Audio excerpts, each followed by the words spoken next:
Благодарам. Ово е еден од оние закони кои што е директен пример што е приоритетот за владеачкото мнозинство, односно еден од оние закони со кои што се фабрикува одредена грижа на совест дека се носат одредени мерки за заштита на стандардот на граѓаните, а во суштина не се прави ништо.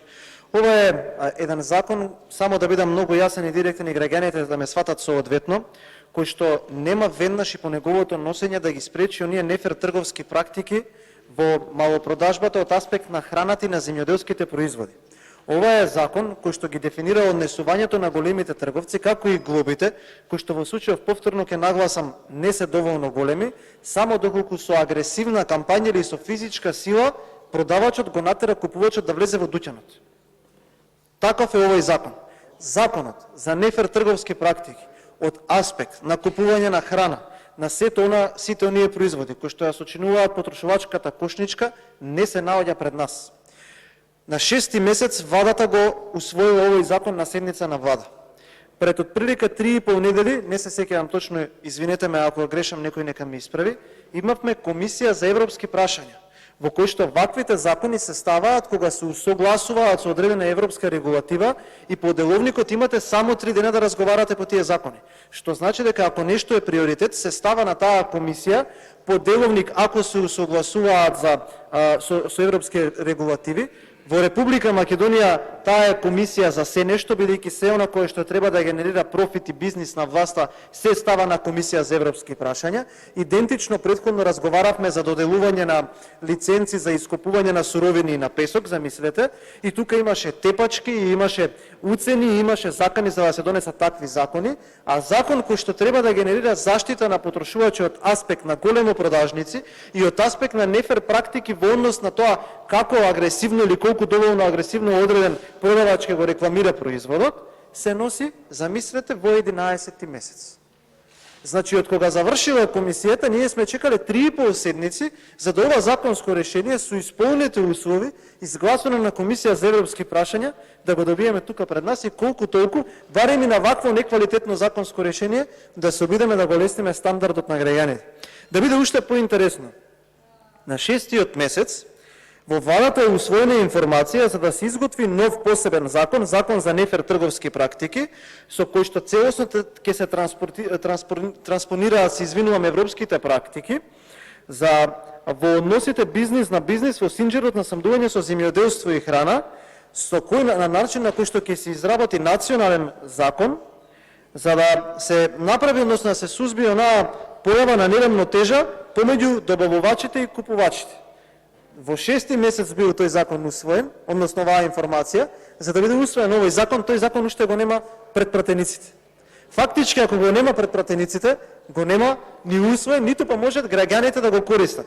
Зошто е ова многу важно? Затоа што ако ние сакавме да им помогнеме, онака како што кажува Бектеши, ние овој закон ќе го напишевме во Министерството за економија и ќе го доставивме до пратениците. Тој закон ниту е допишан, ниту е напишан, ниту е изработен, ниту е доставен до пратениците. За волја на вистината, Фатмир Битики, внимавајте многу внимателно да го слушнеме ова. Вели, нека напишат пратениците закон за воено профитерство, ја прв ќе го бранам. Абе, човек, ако требаше да напише некој пратеник закон, тогаш зашто ги плаќаме вие од министерствата?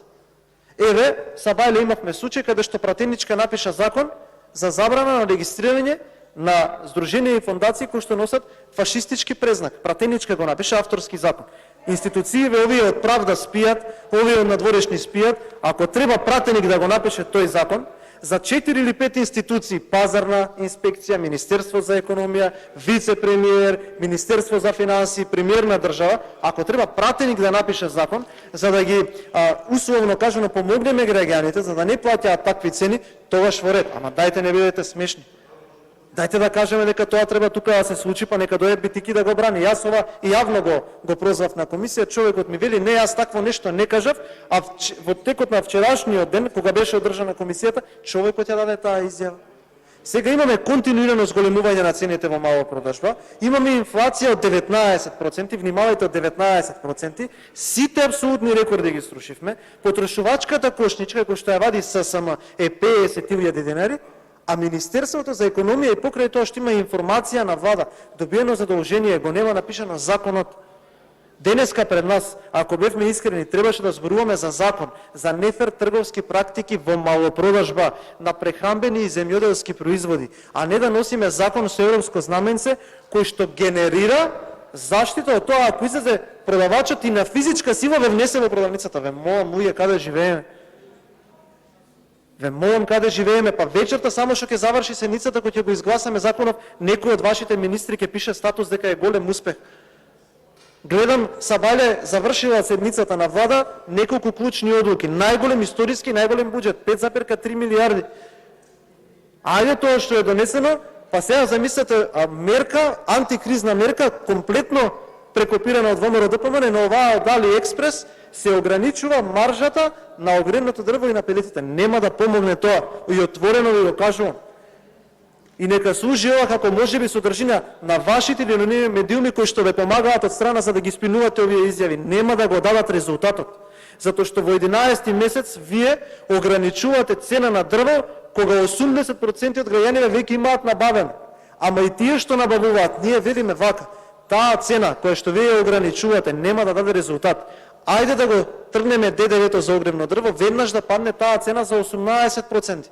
Ајде да тргнеме она ДДВ-то за 5% за пелети и таа цена да падне. Ајде ако сакате ќе направиме комбиниран модел. И ќе ја замрзнеме цената и ќе го симнеме данокот. Така се размислува. Не се размислува вака како што вие правите. Не е само колку нешто да се направи.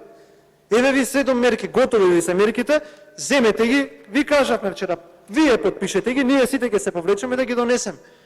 Каков закон за потрошувачи носиме, го слушаме оној министерот за економија, ево го собраниска процедура, па 6 месеци е во собраниска процедура. Па 1 месец се поминат на комисија за европски прашања.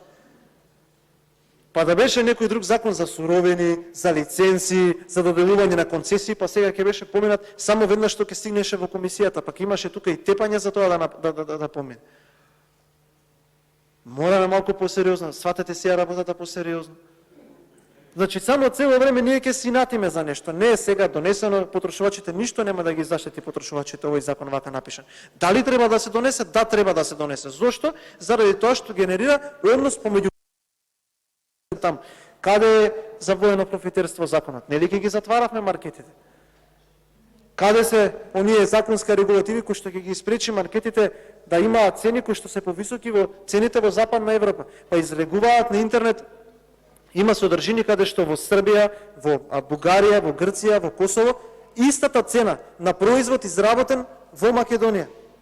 Еве, ќе кажам од млечната индустрија. Истата цена кој што имаат овие соседни држави е поевтина од таа цена што имаме ние тука. И сега не можеме ние да ги обвинуваме заради тоа што тие сметеле дека на нечист начин треба да до профит. Ние треба да имаме законско решение.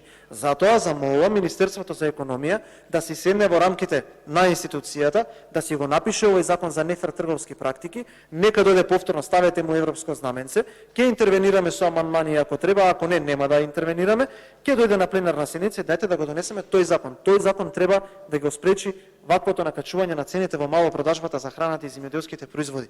Ваквиот закон нема да ги даде посакуваните резултати кои што сметате дека ќе ги даде. Затоа ќе кажам, дали требаше да се донесе? Да, требаше да се донесе од аспект на тие односи, но од аспект на најсериозните потреби на граѓаните, повторно нема да го даде резултатот.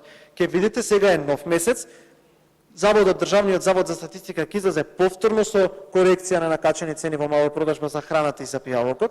Ќе видите дека синдикатот, ССМ, кој што ја генерира по одредена формула, потрошувачката кошничка ќе биде уште поголема, а ние како пратеници, покрај тоа што сме надлежни за истото, нема да направиме ништо. Овој закон нема да ги даде посакуваните резултати.